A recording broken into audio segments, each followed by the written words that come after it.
प्रार्थना है प्रभु जी, जो बातें कभी सोची नहीं गई, देखी नहीं गई, सुनी नहीं गई, उन अद्भुत कामों को आज करिए ना प्रभु यीशु मसीह, उन अद्भुत कार्यों को करिए ना प्रभु जी। हमारी प्रार्थना सुनो ना प्रभु जी, ग्रहण करो ना प्रभु जी, हमारे पापा धर्मों को क्षमा करो ना प्रभु जी, जितने बीमार आए हैं उनको क्षमा करो ना प्रभु जी, जैसे आए हैं वैसे ना जाए प्रभु जी, जो आप शांत मन लेके आए हैं प्रभु जी, वो शांति से भर के जाए। ओ रे बाबा बारा क्षेत्र बते नई सृष्टि करने वाले प्रभु जी, हालेलुया। जब सब कुछ बर्बाद हो चुका हो, उसे आबाद करो ना प्रभु जी, उसे आशीषित करो ना प्रभु जी। आपके महान कार्यों को देखना चाहते हैं, आपकी महिमा को देखना चाहते हैं प्रभु जी, सहायता करो प्रभु जी। हालेलुया। आप काम करो ना प्रभु यीशु मसीह, आपके सामर्थ्य नाम पर दुआ करते हैं। आमीन आमीन। हम बैठ सकते हैं।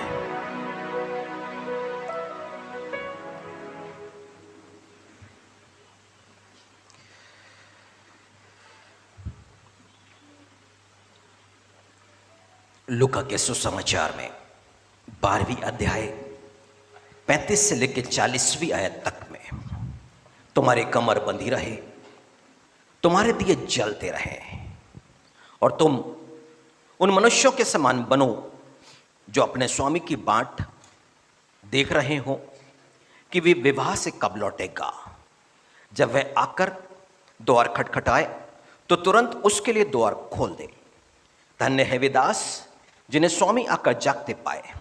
मैं तुमसे सच कहता हूं कि वह कमर बांधकर उन्हें भोजन करने को बैठाएगा और पास आकर उनकी सेवा करेगा।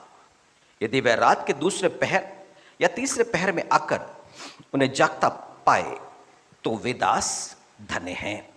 परंतु तुम यह जान रखो, यदि घर का स्वामी जानता है कि चोर किस घड़ी आएगा तो वह जागता रहता है और अपने घर में सेंध लगने ना देता। तुम भी तैयार रहो, क्योंकि जिस घड़ी तुम सोचते भी नहीं उसी घड़ी मनुष्य का पुत्र आ जाएगा। हालेलुया। यीशु मसीह दृष्टांतों में बात कर रहे हैं, एक ऐसे दास के विषय में बातें कर रहे हैं जो अपने स्वामी की आने की राह देख रहा है। वो जागृत है, वो जगा हुआ है, वो इंतजार कर रहा है कि उसका स्वामी आएगा तो मैं उसके सम्मुख में भोजन को परोसूंगा। उसको, दास को ऐसा लग रहा है कि ऐसा ना मैं सो जाऊं और तब मेरा स्वामी आए तो मैं उसको भोजन परोस नहीं पाऊंगा, इसलिए वो जाग रहा है और वो इंतजार कर रहा है। यीशु मसीह दृष्टांत में आगे कहते हैं, यदि स्वामी रात के दूसरे या तीसरे पहर आए तब, पर आशीषित है वो दास तब भी वो जाग रहा है कि इतने रात में भी आएगा, मैं अपने स्वामी को भोजन दूंगा, उसकी सेवा करूंगा, उसके बाद मैं खाना खाऊंगा और फिर मैं सोने के लिए जाऊंगा। हालेलुया। यीशु मसीह एक पैराबल कह रहे हैं, ये घटना एक दृष्टांत बता रहे हैं। परंतु 41वीं आयत में वो चेलों में सबसे अगवा पतरस, जिसकी बात जल्दी कभी समझ में नहीं आती है और विशेष करके पैराबल को समझने के लिए तो और भी मुश्किल है उसके लिए, उसने सवाल किया, हे प्रभु, क्या यह दृष्टांत तू हम ही से या सबसे कहता है? उसका अब फिर सवाल आया है कि तू हम सबसे कह रहा है कि हमसे कह रहा है। अब यीशु मसीह ने आगे कहा, वह विश्वास योग्य और बुद्धिमान भंडारी कौन, जिसका स्वामी उसे नौकर चाकर पर सरदार ठहराए कि उन्हें समय पर भोजन सामग्री दे। धन्य है वे दास जिसे उसका स्वामी आकर ऐसा ही करते पाए। मैं तुमसे सच कहता हूं, वह उसे अपनी सब संपत्ति पर अधिकारी ठहराएगा। परंतु यदि वह दास सोचने लगे कि मेरा स्वामी आने में देर कर रहा है और दासों और दासियों को मारने पीटने लगे और खाने पीने और पियक्कड़ होने लगे, तो उस दास का स्वामी ऐसे दिन जब वह उसकी बाट जोता ना रहे, ऐसी घड़ी जिसे वह जानता ना हो आएगा और उसे भारी दंड देकर उसका भाग अविश्वासियों के साथ ठहराएगा। वह दास जो अपने स्वामी की इच्छा जानता था और तैयार ना रहा, ना उसकी इच्छा के अनुसार चला, बहुत मार खाएगा। परंतु जो नहीं जानकर मार खाने के योग्य काम करे, वह थोड़ी मार खाएगा। इसलिए जिसे बहुत दिया गया है उससे बहुत मांगा जाएगा, और जिससे बहुत सौंपा गया है उससे बहुत लिया जाएगा। अब यीशु मसीह ने समझाना शुरू किया है, मतलब जो कुछ मनुष्यों को सौंपा गया है वो उनसे लिया जाएगा। जिसे थोड़ा सौंपा गया है उसके अनुरूप में जिसे ज़्यादा सौंपा गया है, पर हर मनुष्य को यीशु मसीह के सम्मुख में लेखा देना होगा। Hallelujah, hallelujah. पतरस हमारे लिए आशीष का कारण है। सवाल वो कर रहा है और जवाब हमें मिल जाता है। और इसलिए जब भी हम बाइबल पढ़ते हैं तो हम प्रभु यीशु मसीह से सवाल किया करें, प्रभु यीशु मसीह से जवाब मांगे कि प्रभु यीशु मसीह तू हमें बता। अब यीशु मसीह कह रहे हैं कि आशीषित है वो दास जिसे मैंने कुछ काम दे दिया है, ठहरा दिया है, अब तू इस काम को करते रहे। अब उसकी ड्यूटी है, वो विश्वासी योग्य ईमानदार है वो, तो वो उस काम को करता रहेगा। परंतु यदि वो विश्वासी योग्य नहीं है, ईमानदार नहीं है, तो वो क्या करेगा? वो संसारिकता में चला जाएगा, सांसारिक चीजों का भोग करेगा, संसार में एंजॉय करेगा, खाएगा पिएगा उड़ाएगा, ऐसे दिनचर्या को जिएगा। एक मनुष्य है जिसके पास में नौकरी नहीं, बिजनेस नहीं, प्रभु ने उसको बिजनेस दिया, उसको नौकरी दिया। अब प्रभु क्या चाहता है? वो हमारे सुख के लिए बहुत आयस से देता है, पर सिर्फ उसको उपभोग करो नहीं, भलाई के लिए तो हमारे पास में बहुत कुछ हो। अब उसने वहां पर भलाई के काम भी सौंप दिए हैं। जब वो दे रहा है एक बिजनेस को, एक नौकरी को, तो अब भलाई का भी काम चाहता है। भलाई वो नहीं जो कृपणता कंजूसी के साथ किया जाए, भलाई वो जो उदारता के साथ में किया जाए। अब वो इस भलाई के कामों को देखेगा कि मनुष्य ने भलाई के कितने काम किए। हालेलुया। यदि उसने बहुत सारा धन और संपत्ति दे दिया है, इसका मतलब ये नहीं कि अब बर्थडे आ गया है तो आलीशान पार्टी की जाए। परंतु लूका के सुसमाचार में उसने यो कह दिया है कि जब तू निमंत्रण दे, तू नेवता दे, तो अपने चाचा मामा मामी दादा दादी नाना नानी को मत बुलाना। ये भी कह दिया उसने, यानी कि अब तू निमंत्रण देना है, बर्थडे पार्टी कर रहा है, तू ये पार्टी कर रहा है, वो पार्टी कर रहा है, तू ठीक कर। पर यीशु मसीह कह रहे वो पार्टी कहां देना है? अंधे लंगड़े लूलों को जो कभी तुम्हारा चुका नहीं सकते हैं, अब धर्मियों की ची उठने पर उसका प्रतिफल दिया जाएगा। मतलब अब जो भलाई की जा रही है आगे, अब वो क्या कह रहा है? तुम जागते रहो, मतलब कि तुम यहां पर ध्यान केंद्रित करो कि तुम्हें करना क्या है। क्योंकि जो लोग सो जाते हैं वो भोग के विलास में चले जाते हैं, और जो भोग और विलास में चले जाता है तो उनके अंदर में एक स्पिरिट आती है जिसे कहते हैं स्पिरिट ऑफ डीप स्लीप, यानी कि गहरे नींद की आत्मा। और वो गहरे नींद की आत्मा कब हावी होती है एक इंसान पर? जब वो वचन को सुन रहा होता है।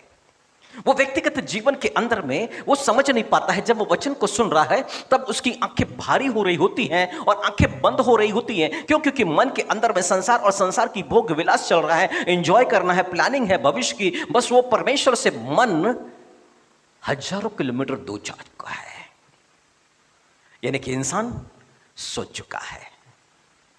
अब यीशु मसीह कहते हैं अब इस व्यक्ति को मालूम नहीं चलेगा कि यीशु मसीह का आगमन कब है, और यह भी नहीं मालूम चलेगा कि उस परिवार में या उन पर विपत्ति कब आ जाएगी। वो अंधा हो जाएगा।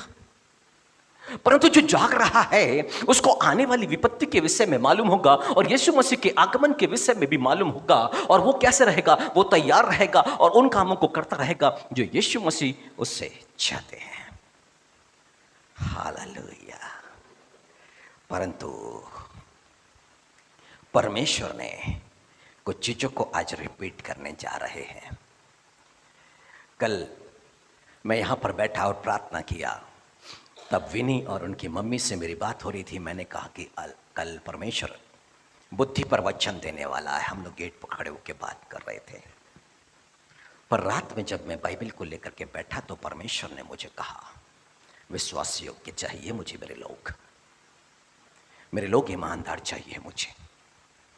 उनको बता, उनको समझा, मुझे आलसी लोग नहीं चाहिए हैं, मुझे विश्वासघाती लोग नहीं चाहिए हैं। ऐसे लोग चाहिए हैं जो यीशु मसीह के आगमन का इंतजार कर रहे हो, जो जाग रहे हो, यीशु मसीह के आगमन का इंतजार, और जो कुछ यीशु मसीह ने सौंपा उसको निभाते चले जाएं। यीशु मसीह ने एक कौवे को पकड़ा और बोला, देख इस पृथ्वी पर अकाल है, पर मेरा एक दास एलिया है और तुझे एक काम करना पड़ेगा, रोटी और मांस का टुकड़ा तुझे वहां पर पहुंचाना पड़ेगा। और बहुत सारे कौवे हैं, और कौवों की फितरत, उनका स्वभाव हम जानते हैं। कौवे लालची होते हैं, स्कूल में ही पढ़ा दिया गया, सिखा दिया गया है। और कैसे लालची होते हैं, एक कौवे के मुंह में मांस का टुकड़ा है और एक मांस का टुकड़ा दूर पड़ा हुआ है, पर यदि दूसरा कौवा वहां पर आके बैठता है तो ये अपने मांस का टुकड़ा जो मुंह पर है उसको छोड़ के उसकी तरफ लपकता है। वो चाहता है कि वो सब कुछ खा ले, वो सब कुछ बटोर ले। वो कौवा लालची होता है, यानी कि उसको अपने मुंह पर कंट्रोल नहीं, उसको अपने पेट पर कंट्रोल नहीं। वो असंयमी है, संयम नहीं है उसके अंदर, कौवे के अंदर में। और परमेश्वर ने किसको काम सौंपा है? कौवे को। और क्या दिया है उसके मुंह पर? मांस का टुकड़ा। अब सोचिए कौवे की हालत क्या होगी। पर आज्ञा किसकी है? परमेश्वर की। एलिया के पास में मांस का टुकड़ा और रोटी पहुंचाना है। एक नहीं, बहुत सारे कौवे लेके आएंगे। और क्या करना है? अपने में संयम रखना है।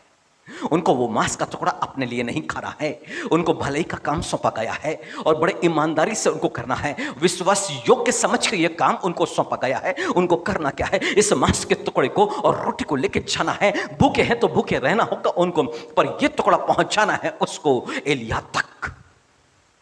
अकाल पड़ा हुआ है, खाने के लिए लोग मोहताज हो रहे हैं, लोग मर रहे हैं, लोगों के पास में खाने को नहीं है। पूरे इजराइल देश में अकाल और अकाल और अकाल है। जमीनें तड़क गई, सूख गई है, कुछ भी पैदा नहीं हो रहा है।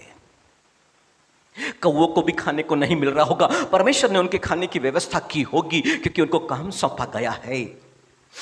परंतु वो परमेश्वर क्या चाहता है कि अब पूरी ईमानदारी से और विश्वास योग्यता के साथ में अपने कामों को पूरा करना है। अभी वो किसी पेड़ पर आराम नहीं फरमा सकते हैं। उनको तो वो मांस का टुकड़ा लेके उड़ना है और वहां तक जाना है जहां पर एलिया है। हालेलुया। यानी कि परमेश्वर ने वो बुद्धि भी दे दी है कि वो मांस का टुकड़ा कहीं और नहीं टपका देना, किसी और मनुष्य को नहीं दे देना है। कहां पर पहुंचना है? करेत नाले के पास में, उस नाले का पानी पीता हुआ बैठा है एलिया, उसी के पास में वो मांस का टुकड़ा और रोटी पहुंचाना है। वो लक्ष्य भी उनको मालूम है। हालेलुया। लोग बिलख रहे हैं, रास्ते में हैं, बच्चे रो रहे होंगे, अनाथ रो रहे होंगे, उनको खाने को नहीं मिल रहा होगा, वो भूखे और प्यासे हैं। कौवों को यह आज्ञा नहीं कि वहां कहीं रास्ते में जहां जरूरत पड़े वहां दे दो। कौवों को आज्ञा यह है एलिया के पास ही पहुंच जाना है। और विश्वास योग्यता और ईमानदारी इसी में ही है कि जो काम सौंपा गया है ईमानदारी से वो काम वैसा ही किया जाए जो परमेश्वर चाहता है।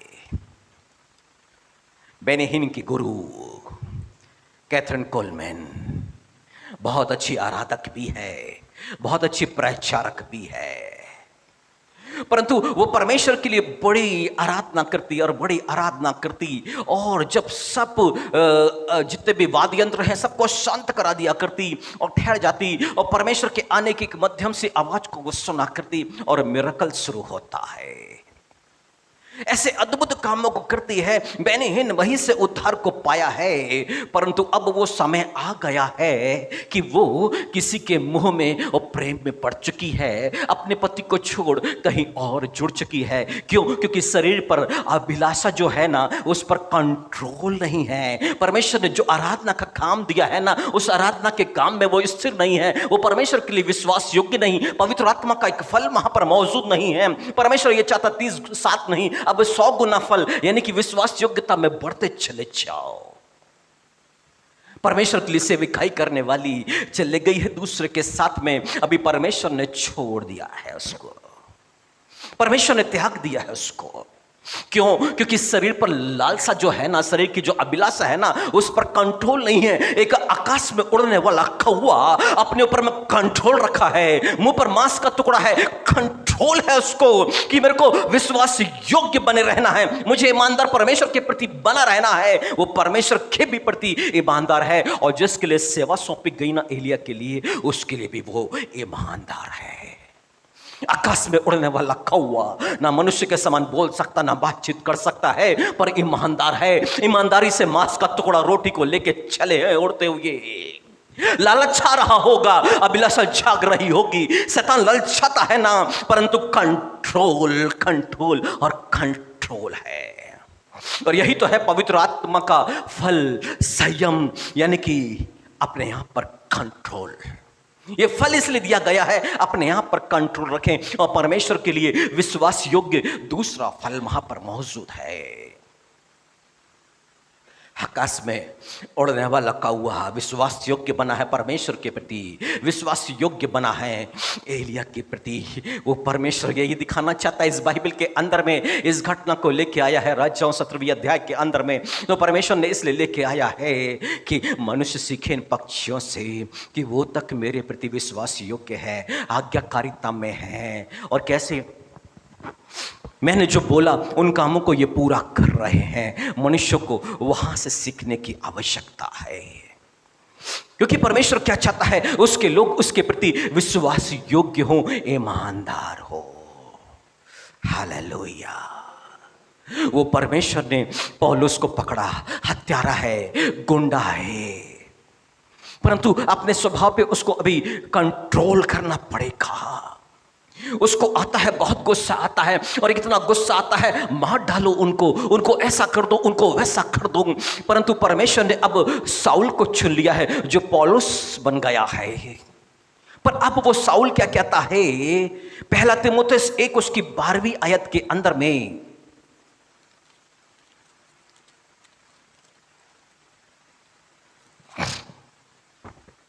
मैं अपने प्रभु यीशु का जिसने मुझे सामर्थ दी है धन्यवाद करता हूं कि उसने मुझे विश्वास योग्य समझकर अपनी सेवा के लिए ठहराया है।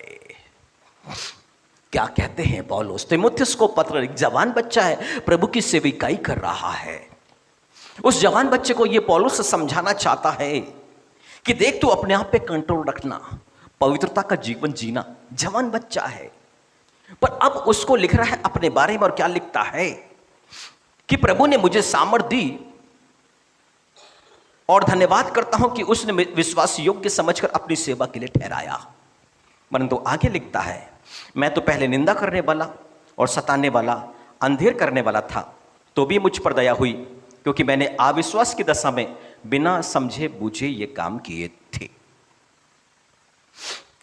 वो अविश्वास की दशा थी, जब विश्वास में आ गया है तब परमेश्वर इससे अब क्या चाह रहा है, विश्वास योग्य, ईमानदार, फेथफुल बन जा अभी। और पौलुस इस बात को समझ गया कि मुझे जो सेवा सौंपी गई है ना, अब मुझे परमेश्वर के प्रति विश्वास योग्य बने रहना है और अपने सेवा के कार्यों को पूरा करना है। वो जानता है यदि मैं ईमानदार नहीं रहा परमेश्वर के लिए, दिन रात मैं उसकी लगन में नहीं लगा रहा, परंतु वो कहता क्या है, क्या मुझे विवाह करने का अधिकार नहीं है? विवाह है, कर सकता है ना वो। पतरस अपनी बीबी को लिए घूमता है, क्या मेरे पास अधिकार नहीं है? पर वो एक धुन में है परमेश्वर के प्रति, परमेश्वर के प्रति। वो संसार की भोग और विलास और व्यभिचार और नाना प्रकार के पापों में नहीं डूब गया। वो जब निकला है ना, तो अपने ऊपर में कंट्रोल रखा है, अपने गुस्से पर कंट्रोल रखा है। वो परमेश्वर के प्रति विश्वास योग्य बना हुआ है। उसे मारा जा रहा है बेतों से, 3 बार 39 बेतें मारी गई हैं, पर वो क्रोध में नहीं आया है। 3 बार कोड़े बरसाए गए हैं, पर क्रोध में नहीं आया है। उसको सताव है, उसके ऊपर में काट पर ठोका जा रहा है, क्रोध नहीं, क्योंकि वो समझ गया है कि मुझे विश्वास योग्य बने रहना है। किसके? परमेश्वर के प्रति विश्वास योग्य मुझे बना रहना है। और जब परमेश्वर के प्रति विश्वास योग्य है तो उसने अपने पूरे शरीर पर लगाम को लगा के रखा है, पूरे शरीर को कंट्रोल में करके रखा है, और कहता है मैं मुक्का हवा में नहीं मारता हूं, मैं मुक्का हवा में नहीं मारता हूं। वो किससे लड़ाई कर रहा है? अपने शरीर से लड़ाई कर रहा है। कहता है मैं अपने शरीर को मारता और कूटता हूं, और अपने शरीर को मैं वश में लेके आता हूं। अपने शरीर को मारता और कूटता हूं मैं। वो किसी पर दोष नहीं लगा रहा, वो किसी से लड़ाई झगड़ा नहीं कर रहा है। उसका अंतर्द्वंद शुरू हो गया है, उसकी लड़ाई शुरू हो गई है। और किससे शुरू हो गई है? शरीर के सत्व में हो गई है। क्योंकि पहले वो गुंडा था तो निश्चय ही वो नशा भी करता था और पियक्कड़ भी था। वो बहुत सारे गलत काम करता था, पर सबको छोड़ के अपने ऊपर में कंट्रोल रखा है। अब कहता क्या है कि परमेश्वर ने विश्वास योग्य समझ करके मुझे ये सेवा सौंपी है। Hallelujah, hallelujah. सोचिए ना, घर के वो पहलौठी बेटी जिसे घर में बड़े होने का अधिकार मिला, घर का वो बड़ा बेटा जिसे पहलौठा होने का अधिकार मिला, अपने सेविकाई के काम को क्या निभा पा रहे हैं? या वो माँ या वो बाप अपने सेवा के कार्यों को जो परिवार सौंपा गया है, अपने सेवा के कार्यों को निभा पा रहे हैं? एसाव पहलौठा था, परमेश्वर ने देख लिया कि एसाव पहलौठा नहीं हो सकता। क्यों? अपनी अभिलाषा में जाएगा, ये अन्य जाति में विवाह करेगा, माँ बाप की नहीं सुनेगा, ये माँ बाप का आज्ञाकारिता में नहीं है। जो माँ बाप को बुरा लग रहा है ये वही करेगा, ये विरुद्ध में जाएगा ऐसा। और बाइबल में लिखा है कि माँ और बाप जिस अन्य जाति के लोगों से चिढ़ रहे हैं, कनानियों से चिढ़, वो वही जाकर के विवाह कर रहा है। ये क्या कर रहा? और जलाने का काम, और खोड़ दिलाने का काम। ये पहलौठा नहीं हो सकता। पहलौठा जवाबदार इंसान होता है, ईमानदार हो सकता है, वो जवाबदारी को समझता है, जो याकूब के ऊपर में आया। और जब 12 पुत्रों को सबकी जवाबदारी एक एक को लेकर के एक एक का विवाह करना, सारी जवाबदारियों को निभाता रहा। वो पहलौठा बाप का स्थान लेता है, पहलौटी अपने मां का स्थान। घर को अपनी अभिलाषा में नहीं डूबते, वे विचार में नहीं, पियक्कड़पन में, संसार में नहीं जाते हैं। ये परिवार की जवाबदारियों को समझते हैं। विश्वास योग्य समझ के परमेश्वर ने घर में पहलौठों को जन्म देता है, एक जवाबदारी डालता है कि वो अपने पीछे आने वाले भाई बहनों को, अपने माता पिता को, उनकी जवाबदारी को ले। यीशु मसीह क्रूस पर है, परंतु अपनी जवाबदारी को समझता है। यूहन्ना तेरी मां है और ये तेरा आज से बेटा है। एक सेवा का काम सौंपा गया है यूहन्ना को। इसको मैं अनाथ छोड़ के नहीं जाऊंगा। मैं था तो ये मेरे साथ साथ थी, मेरी सेवा में लगी थी, पर अब कौन? मैं चला जाऊंगा तो पीछे जो परिवार छूटा है ना, इसको लानत भेजेगा। जिसके पीछे जाती थी, देख क्रूस पर मर गया, नहीं तेरे को वहां नहीं, तू विश्वासी के घर में जाना। हाँ, यूहन्ना है वो विश्वासी जो मुझसे प्रेम करता है, वही तेरा पालन पोषण करेगा। जवाबदारी, ईमानदारी है तो वहां पर आती है, विश्वास योग्यता है तो वहां पर आती है। फेथफुल परमेश्वर के प्रति, यदि परमेश्वर ने एक परिवार दिया है तो उस परिवार के लिए भी ईमान, ये परमेश्वर चाहता है, ये परमेश्वर की इच्छा है। अभिलाषा में डूब करके संसारिकता में चले जाने के लिए जो कुछ अच्छा लग रहा है, कौवा तो स्वार्थी है, अपने दूसरे कौवे को भी खाने को नहीं दे रहा है मांस का टुकड़ा, वो तो छोड़ के लपकेगा, फिर आके इसको भी पकड़ेगा। सब कुछ मेरा, सब कुछ मेरा, सब कुछ मेरा। आकाश में उड़ने वाले कौवे से सीखो विश्वास योग्यता क्या होती है।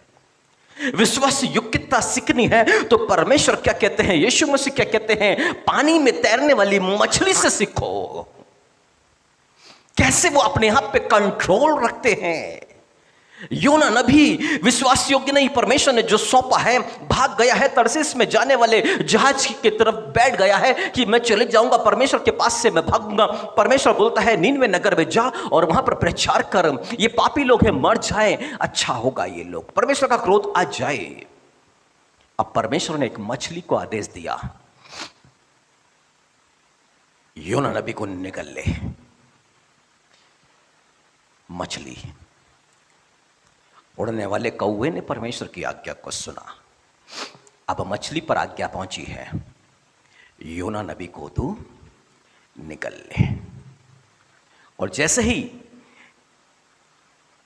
उस पानी के जहाज में से लोगों ने योना नबी को उठा करके पानी में फेंका, वो मछली आई और योना नबी को पूरी निकल गई। और कितने दिन तक? 3 दिन तक उसको अपने पेट में रखना है। Hallelujah, hallelujah. 3 दिन तक पेट में रखना है। इसका मतलब है कि योना तो पेट में चला गया, अब ये मछली 3 दिन तक इसको भूखे रहना है। और 3 दिन के अंदर में इसने कोई छोटी मोटी मछली को यदि खाने की कोशिश करी, उसके साथ साथ योना भी डाइजेस्ट हो जाएगा। योना को हजम नहीं करना है, पेट में रखने मात्र की आज्ञा है, और 3 दिन बाद उसको पलटना भी है। अब इसका मतलब यह हुआ कि मछली को 3 दिन भूखा और प्यासा रहना है। उसका जो डाइजेस्टिव सिस्टम है वो काम नहीं करेगा। अभी वो योना को चट नहीं कर सकते, वो हजम नहीं कर सकते, उसकी हड्डियों को वो अंदर गला नहीं सकते। अब रखे रहना है क्योंकि परमेश्वर की आज्ञा है और परमेश्वर के प्रति वो विश्वास योग्य मछली है। और वही यीशु मसीह कहता है, इस मछली से सीखो, मेरे कारण, मेरी आज्ञा के कारण अपने शरीर पर कंट्रोल है। और 3 दिन तक भूखी और प्यासी और योना नबी को अपने पेट पे रखा है। शरीर की लालसा को ये पूरी नहीं कर रही है। हालेलुया। परमेश्वर क्या चाहता है, यीशु मसीह ने प्रकट कर दिया है। यीशु मसीह ने कहा, मुझ पे यदि तुम बने रहोगे तो बहुत सफल उत्पन्न करोगे। तो मुझ में रहे बिना कुछ भी नहीं कर सकते। यानी कि विश्वास योग्यता के फल को उत्पन्न करना है तो यीशु मसीह में बना रहना होगा। यानी कि पवित्र आत्मा में बना रहना पड़ेगा। और जहां पवित्र आत्मा सूख गया, जहां पवित्र आत्मा बुझ गया, वहां पर फल नहीं आ सकता। क्योंकि विश्वास योग्यता पवित्र आत्मा द्वारा प्रदत्त एक फल है। और यीशु मसीह क्या चाहते हैं, कोई 30, कोई 60 और कोई 100 गुना फल लेके आता है। पर जो कोई 30 गुना फल लेके आता है, जो कोई 60 गुना फल लेके आता है, तो वो डाली को क्या किया जाता है, छांटा जाता है। थोड़ा सा और दुख और तकलीफ से गुजरना पड़ेगा ताकि वो और फलवंत बने, और फलवंत बने। हालेलुया। मतलब कि हम इस बात को जान ले, हमारे जीवन में जो भी दुख और तकलीफ है वो आज्ञा को सीखने के लिए है और ज़्यादा फलवंत होने के लिए है। हालेलुया। इसका मतलब है प्रभु आज चाहता है कि हम विश्वास योग्यता के फल को प्राप्त करें, बल्कि 100 गुना फल को लेकर के आए। फिर लिखा है, यदि ये फल तुम में बना रहेगा तो, ये फल तुम में बना रहेगा तो। यीशु मसीह कहते हैं, अब फिर तुम जो चाहे मांगो वो तुम्हारे लिए हो जाएगा। फल बना रहा तो। हालेलुया। दाऊद को परमेश्वर ने चुना, उसको इज़राइल का राजा। अब परमेश्वर चाहता है कि इज़राइल के राजा के लिए तू अब विश्वास योग्य बना रहे। वो विश्वास योग्य था, बना रहा, फलवंत होता चला गया। और एक समय परमेश्वर ने अपने दास को जब दाऊद के पास में भेजा, इतनी धन संपत्ति और इतनी स्त्रियां तुझे दी गई, कम था, और भी देने वाला था मैं तुझको, मैं और भी देने वाला था। परंतु दाऊद वंचित हो गया। कैसे? क्योंकि वो परमेश्वर के प्रति विश्वास योग्य नहीं ठहरा। और क्यों नहीं ठहरा वो? क्योंकि जिस राह में पवित्रता के साथ में आगे बढ़ना है, अपने ही सेनापति की पत्नी पर व्यभिचार किया उसने, और उसने विश्वास योग्यता के फल को खो दिया। वो शरीर की अभिलाषा में डूब गया, वो अपने आप पे संयम ना रख सका, और क्या हुआ? वो राजपट छिन गया, वो बिजनेस चौपट, वो नौकरी चौपट, आपस के लोग सबने साथ छोड़ दिया, सब उसके प्रति विश्वासघाती हो गए। पर कब? जब वो परमेश्वर के प्रति विश्वासघाती हो गया। वो परमेश्वर क्या चाह रहा है कि वो मछली जिसने योना नबी को 3 दिन अपने पेट में रखा हुआ है, वो विश्वास योग्य है। इस 3 दिन में उसको भूख ना लगी हो ऐसा नहीं हो सकता है, परंतु फिर भी वहां पर उसने अपने भूख पर, अपने शरीर पर कंट्रोल रखा, संयम रखा। वो परमेश्वर के प्रति विश्वास योग्य है। वो योना मरना नहीं चाहिए, वो उसके भी प्रति विश्वास योग्य है। जो जवाबदारी उसको दी गई पूरी ईमानदारी से उस मछली ने निभाया, और तीसरे दिन परमेश्वर की आज्ञा हुई और योना नबी तट पर बाहर निकल आया है। उगल दिया उस मछली ने, विश्वास योग्य था। परमेश्वर वो दिखाना चाहता है, आकाश में उड़ने वाला कौवा मेरे प्रति विश्वास योग्य है, समुद्र में तैरने वाली मछली मेरे प्रति विश्वास योग्य है। Hallelujah, hallelujah.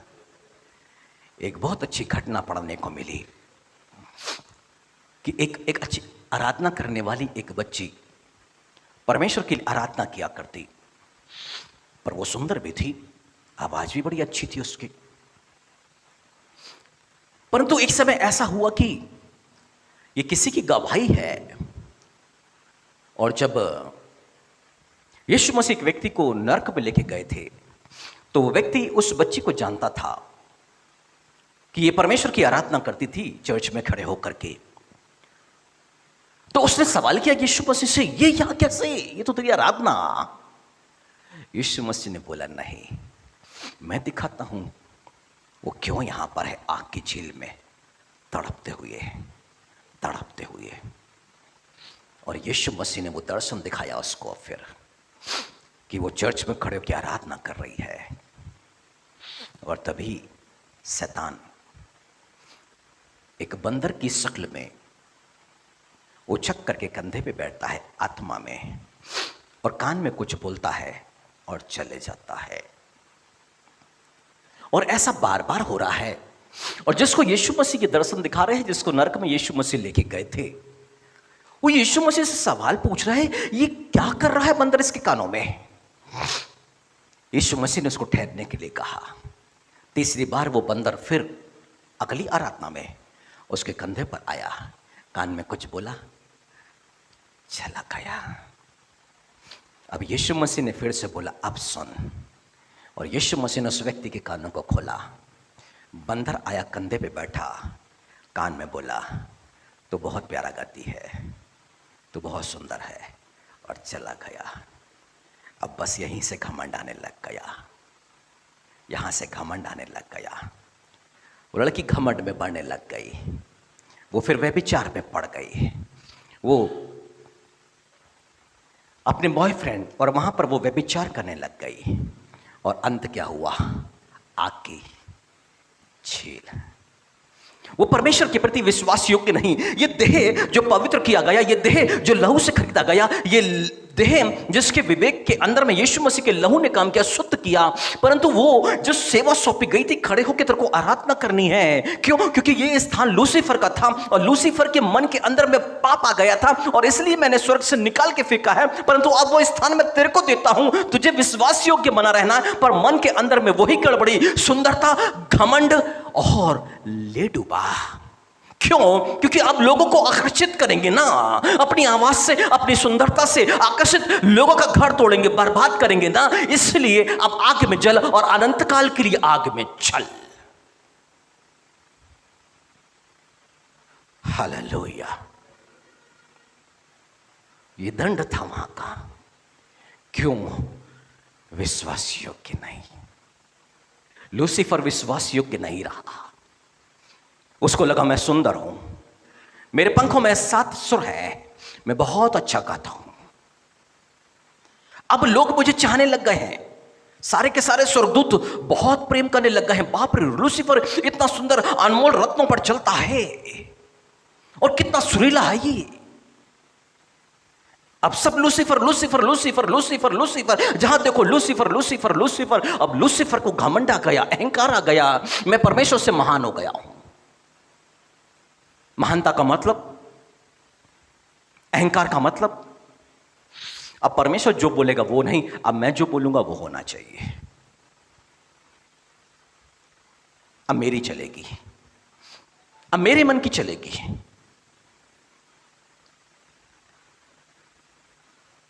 हालेलुया। मतलब कि संयम गया, संयम गया तो विश्वास योग्यता भी चला गया। यीशु मसीह कहते हैं, तुमने मुझे नहीं चुना, मैंने तुम्हें चुना और नियुक्त किया है, जाके फल लेके आओ।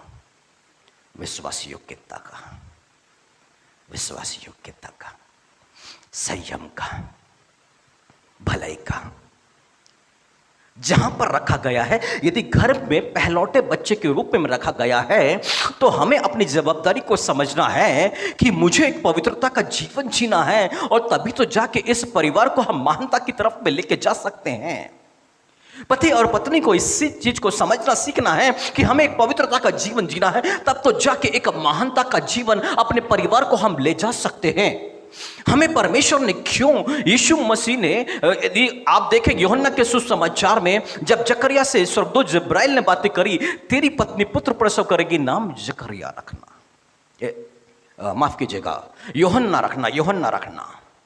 जकरिया से कहा गया यूहन्ना रखना। अब परमेश्वर ने क्या दिया है, एक जवाबदारी उस परिवार पर। वो महान होगा, वो महान होगा। वो दाखरस नहीं पिएगा, दाखमधु वो नहीं पिएगा। परमेश्वर बता रहा है कि क्या नहीं करेगा वो। अब उस मां बाप को क्या करना है, पालन पोषण वैसा ही करना है उसका।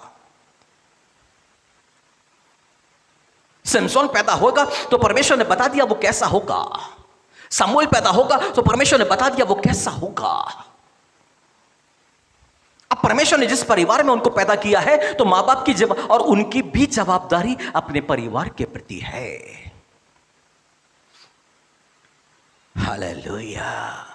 इसलिए नहीं कि कमाओ और उड़ाओ या घर की संपत्ति को उड़ाओ, इसलिए नहीं है। यदि अब्राहम को देखो तो अब्राहम की संपत्ति को इसहाक ने बढ़ाया है और इसहाक की संपत्ति को याकूब ने बढ़ाया है, उड़ाया नहीं। कल जब मैं बुद्धिमानी के ऊपर में वचन पर मनन चिंतन कर रहा था, तब परमेश्वर ने एक बात मेरे मन के अंदर में डाली। एक आलसी का चित्रण और एक परिश्रमी व्यक्ति का चित्रण परमेश्वर ने मुझे दिखाया कि देख, आलसी व्यक्ति के हाथों में एक 5,000 की साइकिल खरीद के दो,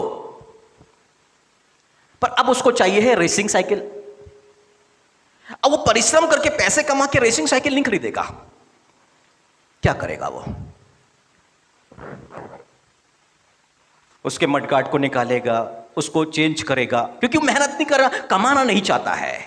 वो क्या कर रहा है, उसको रेसिंग साइकिल बना रहा है। पर क्यों बना रहा है? आलसी है, कामचोर है, वो मेहनत करके कमाना नहीं चाहता है। पर जो परिश्रमी है, उसको मन में रख के परिश्रम करना, क्योंकि मुझे यह हासिल करना है। हालेलुया। परमेश्वर कहता है, जमीन में रेंगने वाले कीड़े से सीख। योना नबी एक लता, एक बेल लगी है, जाके बैठ गया, पहाड़ पर ऊंचाई पे चला गया, जाके बैठा, थोड़ी छाया, तेज धूप थी, और जाके सोचा कि थोड़ी तो छाया मिल रही है, आराम से बैठूंगा। अब परमेश्वर की आवाज कौवे के पास नहीं, मछली के पास नहीं, एक कीड़े के पास में पहुंची है। तू जा उस बेल को काट। अब कीड़ा चला है, धीरे धीरे रेंगते रेंगते बेल के पास में पहुंचा है। घर में कोई बेल लगी होगी, तोड़ने की कोशिश करना, नहीं टूटती है।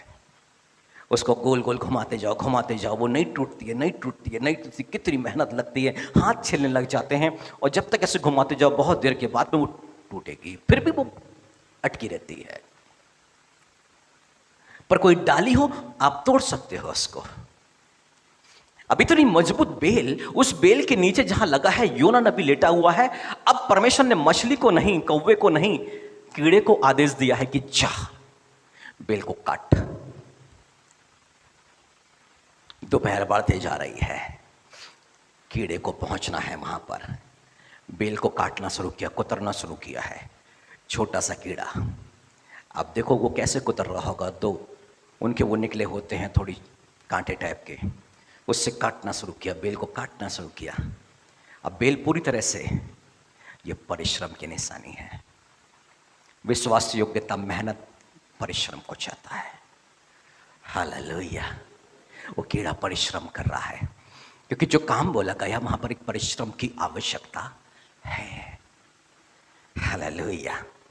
वहां पर एक 5000 की साइकिल को अभी वो रेसिंग साइकिल बना के इस्तेमाल नहीं करना है, उसको परिश्रम करके वो हासिल करना जो परमेश्वर ने उसके लिए रखा हुआ है।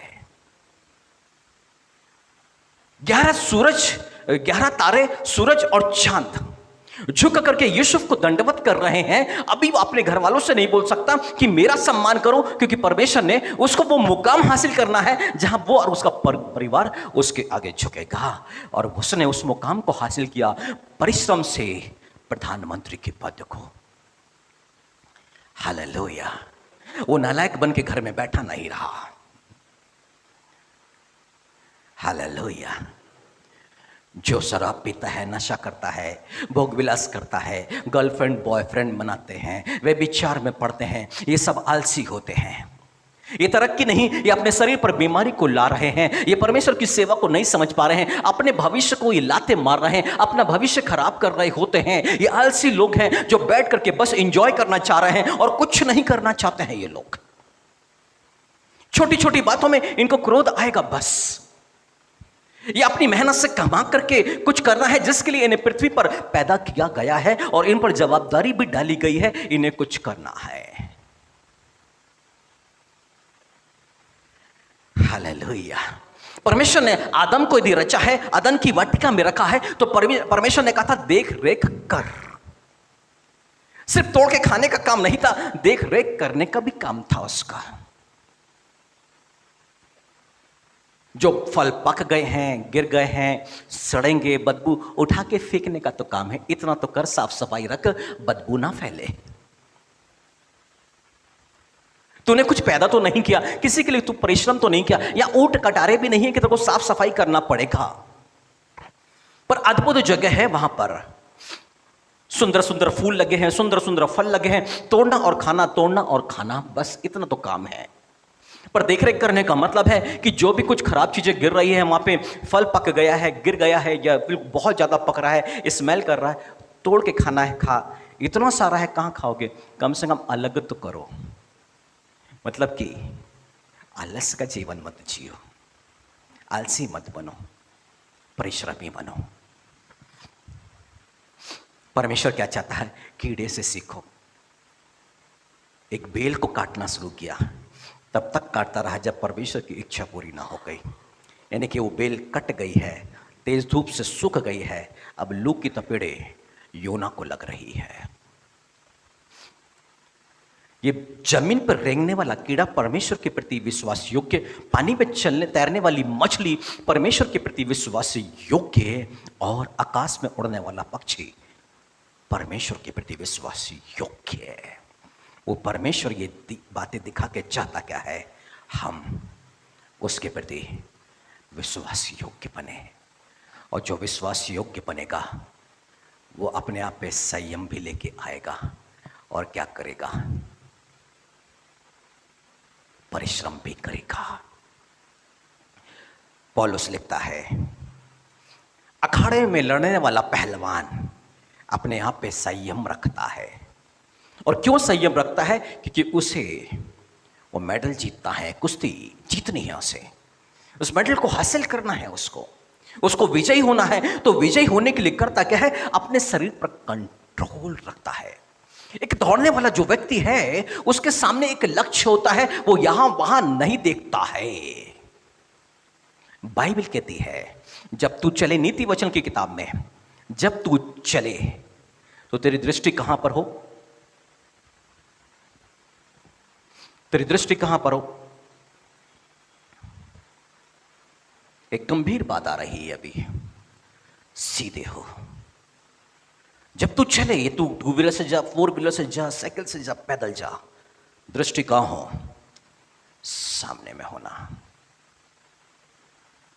परंतु परमेश्वर देखता है कौन, आसपास में चलने वाले लोगों ने क्या कपड़े पहने, ये तक की जानकारी उनको होती है।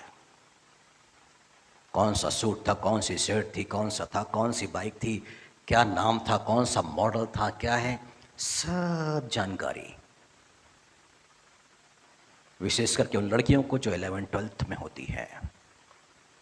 कौन सी बाइक है, कौन सा मॉडल है, कौन सा कपड़ा, कौन सा शर्ट, कब आया था, कब गया था, A to Z सब मालूम होता है। नजरें सीधी होती हैं तब यहां वहां नजरें नहीं जाती हैं, कोई बात नोटिस पे नहीं आएगी। जो यहां वहां चलते हुए देखता उसको सब कुछ मालूम होता है, कहां पर कौन सी दुकान है, कहां पर कौन सी गली है, क्या है, सब मालूम होता है उसको। यहां वहां ऐसे घूमती रहती है, ये कैरेक्टर दिखाता है।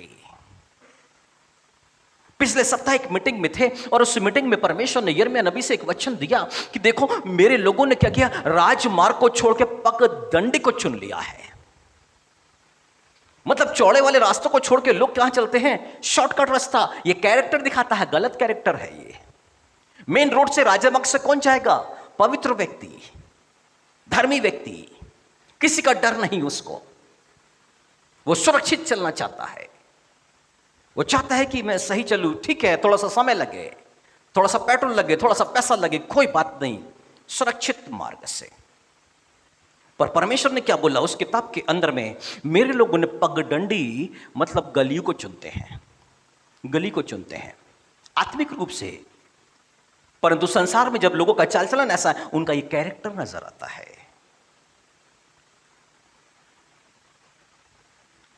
और उस समय बोला भी कि मुझे गोरखपुर जाना होगा तो मैं मेन रोड से होते ही जाऊंगा। पर जहां परमेश्वर को कैरेक्टर गलत लग रहा है तो वो व्यक्ति क्या चुनेगा? वो अंदर की गली को चुनेगा, वहां से शॉर्टकट, यहां से निकल चलो। परमेश्वर क्या देख रहा है सब चीजों के पीछे में? मनुष्य का कैरेक्टर।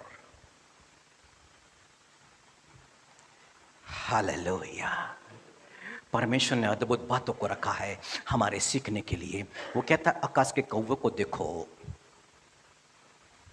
समुद्र में तैरने वाली मछली को देखो, और जमीन में रेंगने वाले कीड़े को देखो। इब्रानियों के नाम पत्र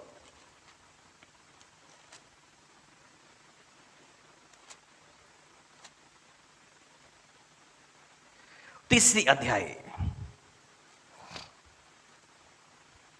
इसलिए हे पवित्र भाइयों, तुम जो स्वर्गीय बुलाहट में भागी हो, उस प्रेरित और महायाजक यीशु पर जिसे हम अंगीकार करते हैं, ध्यान करो, मेडिटेशन करो। अभी परमेश्वर इसको पढ़ने के लिए नहीं बोल रहा है। परमेश्वर क्या चाह रहा है कि अभी किस पर तुमको ध्यान करना है? यीशु मसीह पर तुमको मेडिटेशन करना है। मतलब बैठ जाओ सुकून से, आंखों को बंद करो। तुम्हारे मन पर क्या होना चाहिए? यीशु मसीह और यीशु मसीह के बारे में अभी सोचना शुरू करो, सुकून से बैठ करके आंखें बंद करो। अब विजन में यीशु मसीह होना चाहिए, उसे देखना शुरू करो। अब परमेश्वर कुछ अगुवाई करता है यहां पर कि वह अपने नियुक्त करने वाले के लिए विश्वास योग्य था। अब यीशु मसीह ने 15वें अध्याय में कहा कि तुमने मुझे नहीं, मैंने तुम्हें चुना और नियुक्त किया है कि जाके तुम फल लेकर के आओ। अब यीशु मसीह हमारी नियुक्ति बता रहे हैं कि तुम्हारी नियुक्ति कहां है। एक परिवार के अंदर में तुम्हारी नियुक्ति किस लिए है? एक परिवार जो तुम्हें दिया गया है वो किस लिए दिया गया है? एक चर्च जो तुम्हें दिया गया है, वहां पर तुम्हारी नियुक्ति किस लिए है? चर्च में तुम्हें कोई पोस्ट दी गई है, वो तुम्हें किस लिए है? मैं परसों यहां पर प्रार्थना में था, मैंने कई बार गवाही दी कि मैं बिजनेस करता था, कई बार गवाही दी। वह परमेश्वर ने कहा मैंने जगत के मूर्खों को चुना है, तुच्छ नीचों को चुना है, और तू उसमें से एक है। तू बिजनेसमैन नहीं था, तू क्या है? मूर्ख, तुच्छ, गया बीता था, जो कुछ है नहीं मैं उनको चुनता हूं। यह कहना शुरू किया परसों की टीचिंग थी। बता दिया गया यहां पे कि परमेश्वर ने मुझसे बातें करी है। कि मैं बोल रहा था कि नहीं मैं बिजनेस करते करते छोड़, परमेश्वर बोल रहा था कुछ नहीं था, तू तुच्छ है, तू मूर्ख, तू कुछ भी नहीं था। जो नीच होते हैं ना तो उससे भी गया भी था, मैंने तुझको चुन के यहां खड़ा किया है। ये वास्तव में परमेश्वर दिखाना चाहता तू कुछ नहीं, जो खड़ा है ना ये मेरी बुलाहट पे तो खड़ा हुआ है, तेरे को खड़ा किया ना मैंने खड़ा किया है यहां पर। परसों की प्रार्थना है, आकर के 2 मिनट बैठा हूं, प्रार्थना में मन नहीं लग रहा था, बस परमेश्वर ने यह वचन दिया, मेरे पुर्जे पुर्जे खोल दिए परमेश्वर ने, और इतने में टीचिंग के लिए बाबू भैया, प्रताप और साहू जी थे, बता दिया उनको खोल करके परमेश्वर ने मुझे यह कहा है।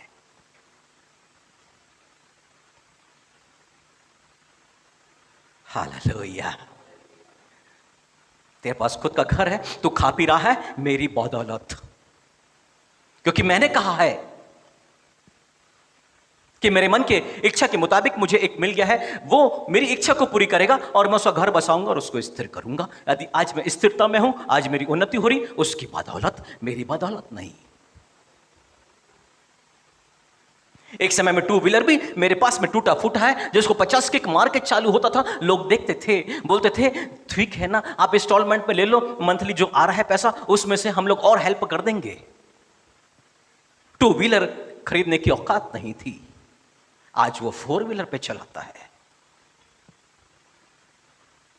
वो कहता है तो तुझ गया भी तक कुछ था नहीं, मैंने तुझको चुन के खड़ा किया है। वो क्या कह रहा है? यीशु मसीह पर ध्यान दो, वो अपने नियुक्त करने वाले के लिए विश्वास योग्य है। हम जिस परिवार में हमारी नियुक्ति है, हम जिस मिनिस्ट्री में आ रही है हमारी नियुक्ति है, हम जिस कॉलोनी में रहते हैं हमारी नियुक्ति है, जिस डिपार्टमेंट में आप हैं आपकी नियुक्ति है। आप सोचिए ना कि बाइबल कहती है तीमुथियुस के पत्र में कि अपने अधिकारियों के लिए आप प्रार्थना करो कि आप चैन से रह सको। आपका डिपार्टमेंट आपको परेशान कर रहा, इसका मतलब आप प्रार्थना नहीं कर रहे हैं, क्योंकि परमेश्वर ने बता दिया है अपने अधिकारियों के लिए प्रार्थना करो ताकि तुम चैन और गंभीरता के साथ जीवन को व्यतीत करो। तुम्हारे जीवन पर परेशानी आ रही है, इसका मतलब अपनी व्यक्तिगत प्रार्थना में अपने अधिकारियों के लिए तुम प्रार्थना नहीं करते हो, तुम लोगों के लिए प्रार्थना नहीं करते हो, और इसलिए मोहल्ले के अंदर में कलह होते हैं। तुम नाते रिश्तेदारों के लिए प्रार्थना नहीं करते, इसलिए आपस में अनबन होते हैं। वो चाहता है गंभीरता और चैन के साथ जीवन को बिताएं, और इसलिए क्योंकि उसने हमें प्रार्थना करने के लिए दिया है, पर प्रार्थना मनुष्य विश्वास से योग्य नहीं हो पा रहा है। किन के लिए? क्योंकि उस कॉलोनी में, उस डिपार्टमेंट के अंदर में, उस परिवार के लिए प्रार्थना का एक वरदान दिया गया है, एक भंडारीपन सौंपा गया है, और मनुष्य अपनी जवाबदारी से भाग रहा है। हालेलुया। सिर्फ पास्टर की जवाबदारी नहीं है कि उसको निवेदन देकर छोड़ दिया गया और हम आजाद हो गए। हमारी भी यीशु मसीह ने कहा, हे यरूशलेम की स्त्रियों, मेरे लिए नहीं। वो तो पिता के दाहिने बैठ के लगातार प्रार्थना कर रहा है। यीशु मसीह वो विश्वास योग्य है, पर क्या कह रहा है? यरूशलेम की स्त्रियों, मेरे लिए नहीं, अपनी संतानों के लिए रो। हालेलुया। वो तो कर रहा है, पर क्या कह रहा है? माँ लोगों से, बहन लोगों से, पत्नियों से, तुम भी तो रोना शुरू करो अपने संतानों के लिए, अपने पति के लिए, अपने भाइयों के लिए। तुम रोना शुरू करो। वो किसी के भी आंसू को जमीन पर हथेलीनुमा कुप्पी में रखता है, आप रोएंगे तो उसके हाथों में आंसू गिरेंगे, और उन आंसू का हिसाब किताब वो करेगा, और आपकी प्रार्थनाओं को वो पूरा करेगा।